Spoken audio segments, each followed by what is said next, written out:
Kilas Jejak Leluhur dipersembahkan oleh Dinas Kebudayaan dan Pariwisata Kabupaten Cirebon. Assalamualaikum warahmatullahi wabarakatuh. Salam sejahtera untuk kita semua.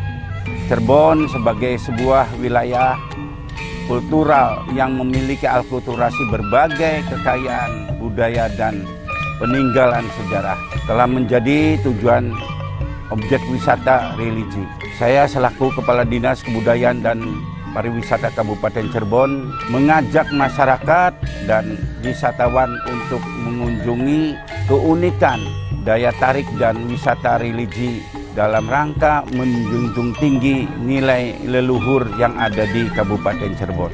Dengan kerangka berpikir, kerangka langkah demi kemajuan kearifan lokal, Dinas Kebudayaan dan Pariwisata Kabupaten Cirebon mengadakan sebuah acara Napaktilas Jejak Leluhur sebagai penerus generasi dapat meneladani nilai-nilai leluhur di Kabupaten Cirebon khususnya dan Indonesia Nusantara pada umumnya.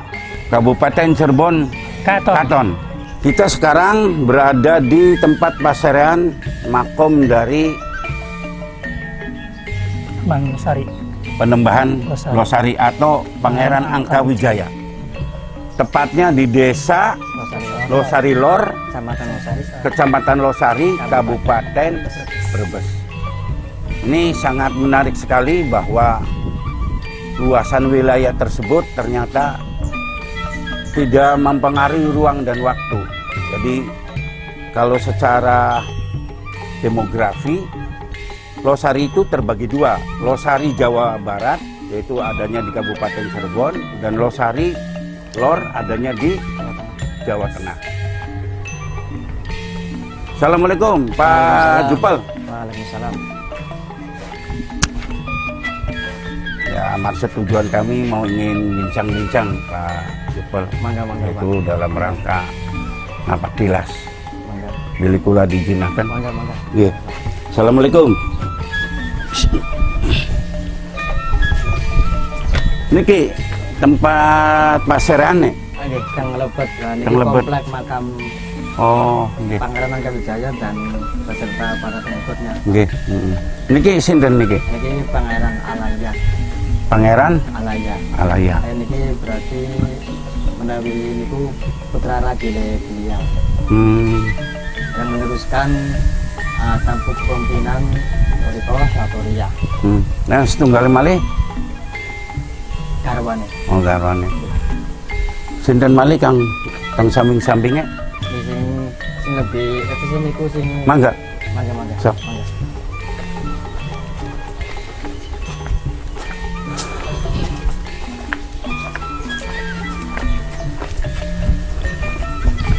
Ini dipugar dari tahun berapa nih, Pak? Kalau dipugarnya tahun 2010, Pak. 2010, ya. Dulu belum ada tembok. Belum ada tembok dan belum ada ini. Oh, belum ada yang ini bangunan ulik ini belum ada. Kulitnya ada, cuma temboknya, Pak. Oh, temboknya nggak ada. Belum ada pembatas, Pak. Belum ada pembatas, ya. Iya, dan ini, Pak, salah satunya makam yang paling panjang ini. Kenapa makam beliau dipanjangkan?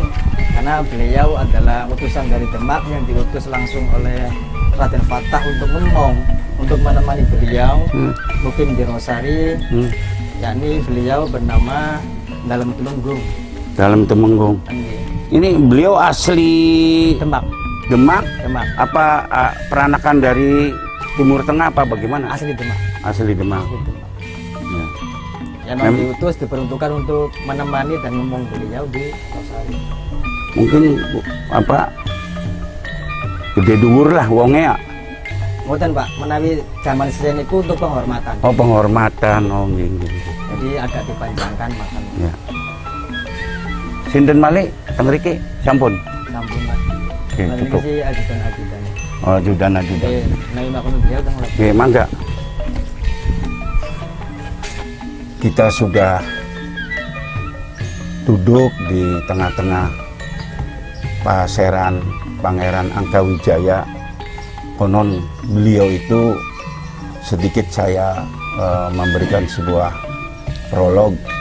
Tidak sedikit beliau itu jasanya kepada Kesultanan Cirebon, dan tentunya dalam syiar agama Islam bisa kita mendengarkan pendapat atau katakanlah tata titi dari Pak Jupel. Mangga Pak dipilih Bapak saged nyampaikan. Ya, beliau yang bernama Pangeran Angka Wijaya Pangeran Angka Wijaya, ini perlu digarisbawahi, atau Panembahan Losari. Panembahan Losari. Beliau adalah cucu dari Sunan Wijaya. Oh, cucu ya Pak. Betul. Oh. Berarti di era tahun berapa Pak? Era abad 16-an. Abad 16-an. 16 Masehi. Jadi kalau diurut dari jalur pancar laki-laki itu dari Kesultanan Cirebon. Beliau. Kalau diurut dari pancar ibu dari Kesultanan Demak. Karena Pangeran Sinuhun Sesari menikah dengan Nyai Mas Kapasari, menghasilkan dua keturunan. Yang pertama perempuan yang dinikah oleh Raden Paseng ya Pak. Dan yang kedua Pangeran Pasarian. Nah, Pangeran Pasarian ini yang menurunkan beliau. Pangeran Pasarian menikah dengan Nyai Mas Ratu Nyawa yang dari Raden Demak, putri dari Raden Fatah. Lahirnya Beliau Pangeran Angka Wijaya atau Panembahan Losari. Kenapa ditempatkan di sini, sepak terjangnya apa saja gitu Pak? Kalau di keterangan kitab Carubanagari itu beliau emang diutus oleh kakaknya Sinuhun untuk dakwah dan menjaga tapal batas. Tapal batas. Dulu kali Cipamali ke barat itu tapal batas, masuk wewengkon Keraton Kesultanan Cirebon. Kalau kali Cipamali ke timur masuk wewengkon Kesultanan Mataram. Sebelah sananya Pak ya? Ke timurnya kali Cipamali. Nah, dan beliau diutus untuk menjaga tapal batas plus dakwah mengislamisasi pada waktu itu Pak. Dengan cara apa? Dengan cara pendekatan kultur budaya yang ada di masyarakat sekitar. Dengan bukti yang masih sekarang bisa kita saksikan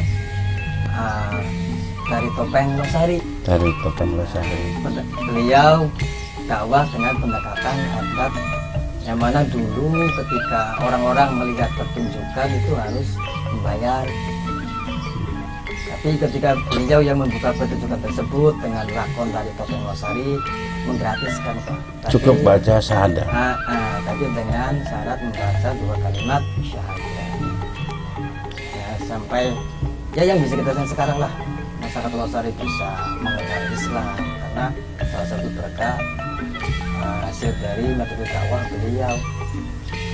Apa kira-kira Pak Raden Toto yang bisa kira-kira melengkapi dari alur sepak terjang filosofi Kanjeng Sinuhun Pangeran Losari? Baik, begini apa yang disampaikan Pak Jupel memang benar adanya.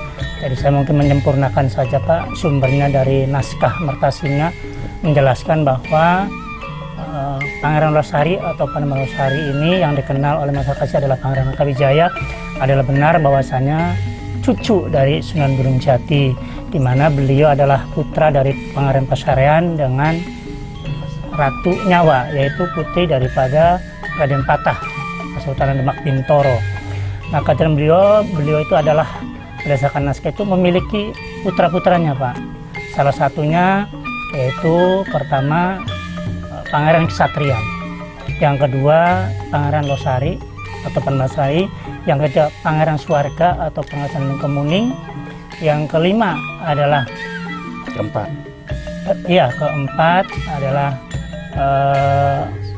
Ratu Mas, yang kelima adalah Pangeran Baruju. Ya, itu Baruju Pak. Paruju, namun di dalam naskah Mertasinga dijelaskan ada 6 putranya. Satu adalah Ratu Bagus. Nah ini barangkali yang mungkin sebagai tambahan Bapak tidak perlu tentang, tapi ini saling melengkapi. Nah eksistensi atau kripa beliau ini adalah putra mahkota, sebetulnya sama ya, sebagai cucu. Beliau penganut tarekat Sataria Pak, sebagaimana ilmu agama yang diwariskan oleh Sunan Jati. Sehingga dalam perjalanannya pergi ke Losari ini dalam rangka syiar Islam tadi sambil mengimplementasikan pengalaman spiritualnya ke dalam karya seni, bentuk karya seni Pak. Nah salah satu karya seni itu lukisan Megamendung. Yang kedua lukisan batik Gringsing. Yang ketiga pencipta topeng Losari. Ya. Terus bekerja sama dengan Ki Nataguna dari Kalibulu. Yang satu mencatatkan bahwasanya karyanya ada salah satu adalah kereta Pak Sinagaleman dan kereta Singabarong yang menjadi kendaraan Sultan saat itu Sunan Gunung Jati. Program Napaktilas Jejak Leluhur ini tidak lain tidak bukan kami mengajak dalam rangka wisata religi. Sesungguhnya Rasulullah sendiri sudah memberikan sebuah petuah nasihat. Orang cerdas itu ada 2. Satu, orang yang mengingatkan kematian. Yang kedua, bagaimana orang tersebut mempersiapkan untuk kematian itu. Jadi tidak ada salahnya apabila kami melakukan napaktilas jejak leluhur sebagai suri tauladan untuk kita semua. Assalamualaikum warahmatullahi wabarakatuh. Napaktilas Jejak Leluhur dipersembahkan oleh Dinas Kebudayaan dan Pariwisata Kabupaten Cirebon.